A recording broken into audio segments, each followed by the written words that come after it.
lari 12 menit itu minimal, karena batas lulus sendiri itu ada nilai di nilai 41.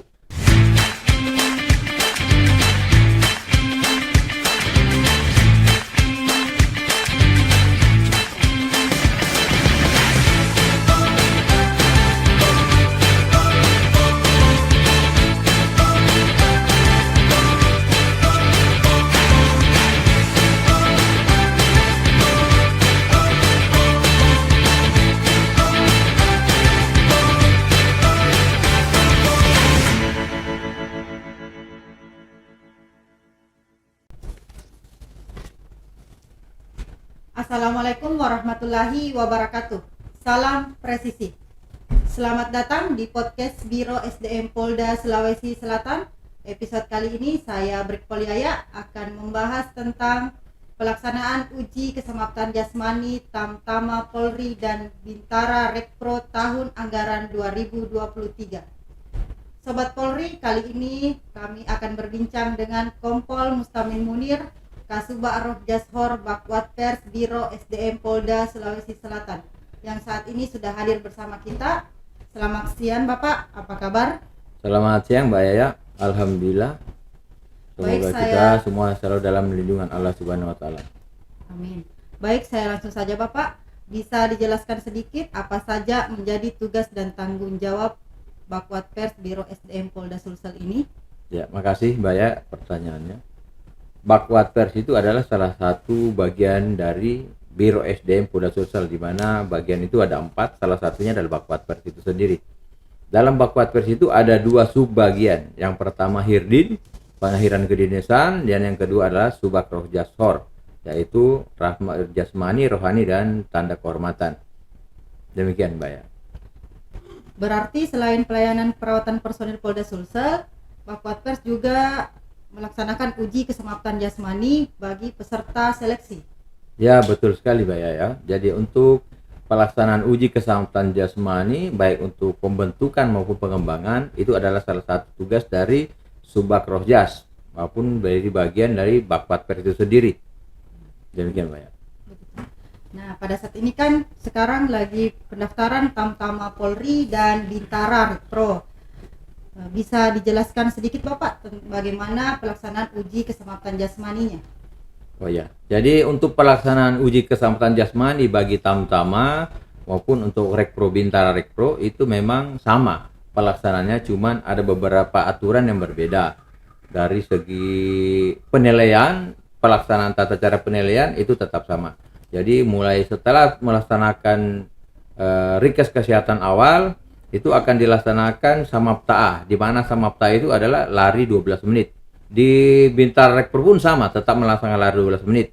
Kemudian lanjut ke samapta B. Samapta B itu ada 4 item. Yang pertama itu pull up atau chinning bagi wanita, kemudian push up, sit up, dan sataran. Kemudian masuk ke samapta C. Samapta C itu adalah uji kemampuan renang. Itu akan dilaksanakan di kolam renang. Kemudian yang terakhir ada samapta D. Samapta D itu adalah antropometrik atau biasa dikenal dengan pemeriksaan postur tubuh. Demikian Mbak ya. Baik Bapak, saya bisa diuraikan sedikit bobot nilainya untuk uji keselamatan jasmani? Untuk uji keselamatan jasmani untuk Tamtama dan Bintara Rekpro itu sama.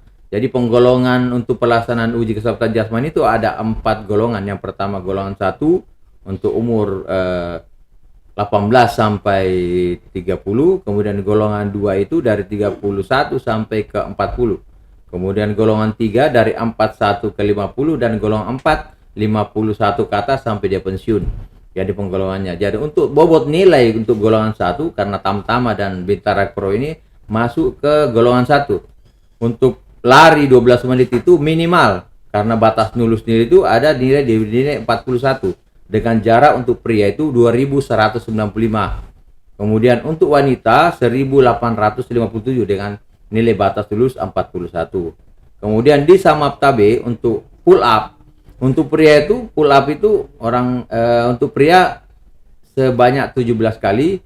Kemudian untuk nilai terendah 0.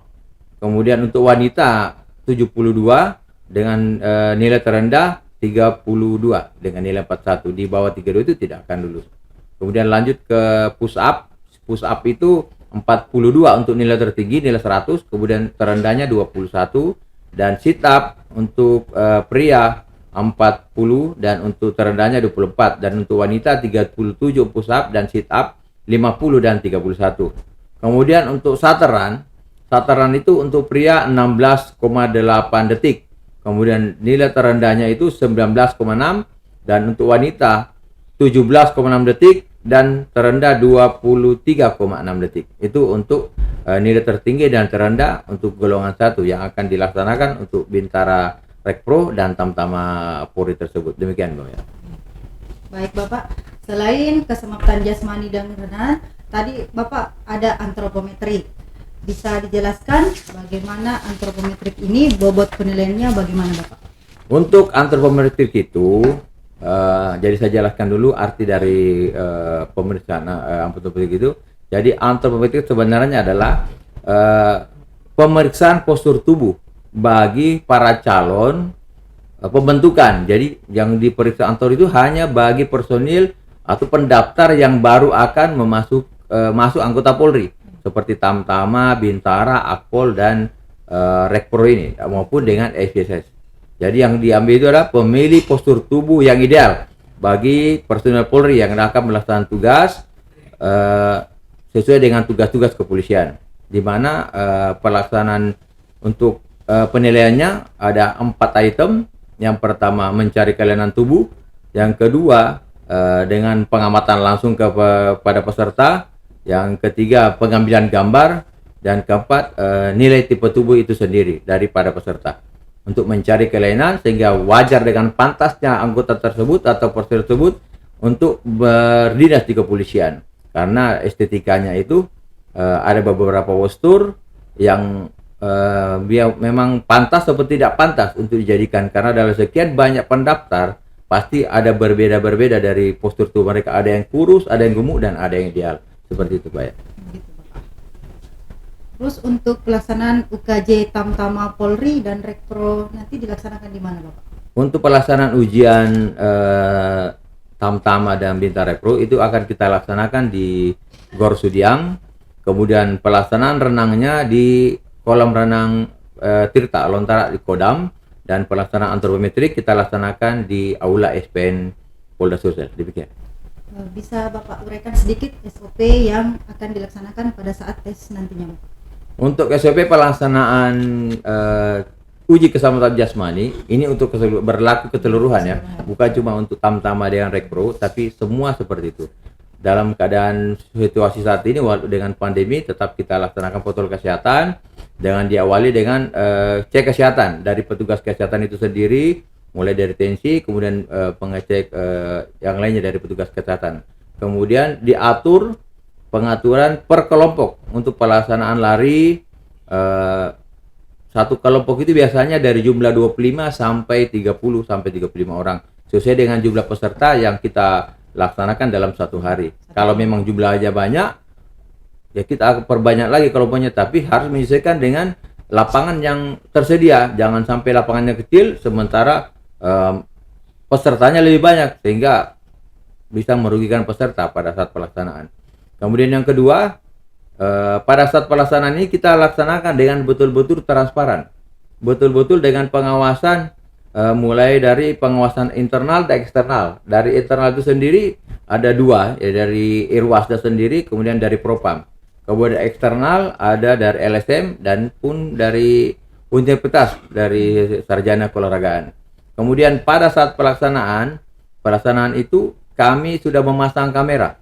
Kami sudah memasang kamera di setiap item itu, ada kamera kita pasang, sehingga apabila terjadi komplain ataupun ketidakpuasan dari peserta bisa langsung mengajukan, kemudian bisa kita lihat. Jadi karena penguji adalah manusia, bisa saja ada kesalahan, jadi sehingga harus di backup dengan kamera, sehingga pada saat diputar kembali kita lihat apa memang komplainnya benar atau panitianya salah, bisa kita kembalikan. Tetapi dengan pendampingan pengawas internal eksternal, dengan keputusannya harus keputusan bersama, sehingga hasil yang diberikan kepada peserta betul-betul memuaskan kepada peserta, dan ini betul-betul dilaksanakan secara transparansi. Karena setiap kegiatan dilaksanakan, setiap item dilaksanakan, peserta selesai melaksanakan, lihat nilainya, tanda tangan, silahkan langsung dibacakan. Demikian. Begitu Bapak. Jadi baik Bapak, terakhir mungkin ada kiat-kiat yang disampaikan kepada calon peserta. Untuk kiat-kiat sebenarnya tidak ada, cuma motivasi saja kepada peserta, bukan cuma tamtama tapi keseluruhan yang akan melaksanakan uji kesehatan jasmani. Sebenarnya uji kesehatan jasmani sudah jelas materinya apa, tidak perlu cari soal di mana-mana. Sudah jelas, dia harus lari, dia harus push up, dia harus sit up, dia harus renang, semuanya harus menjaga kemampuan. Dengan usaha maksimal, dengan berdoa, latihan keras, insya Allah hasilnya maksimal. Tidak usah mencari kemana-mana, tidak usah mencari dukun untuk kuat lari, gula merah 1 kilo, tidak perlu itu. Yang jelas sekarang yang paling penting belajar, latihan, dan berdoa, insya Allah hasilnya maksimal. Demikian. Baik Bapak, terima kasih banyak atas informasi yang diberikan. Semoga Bapak sehat selalu dan selamat bekerja Bapak. Alhamdulillah, terima kasih Pak. Baik Sobat Polri, demikian podcast hari ini. Saya Brigpol Yaya pamit undur diri. Sampai jumpa di podcast berikutnya. Salam presisi.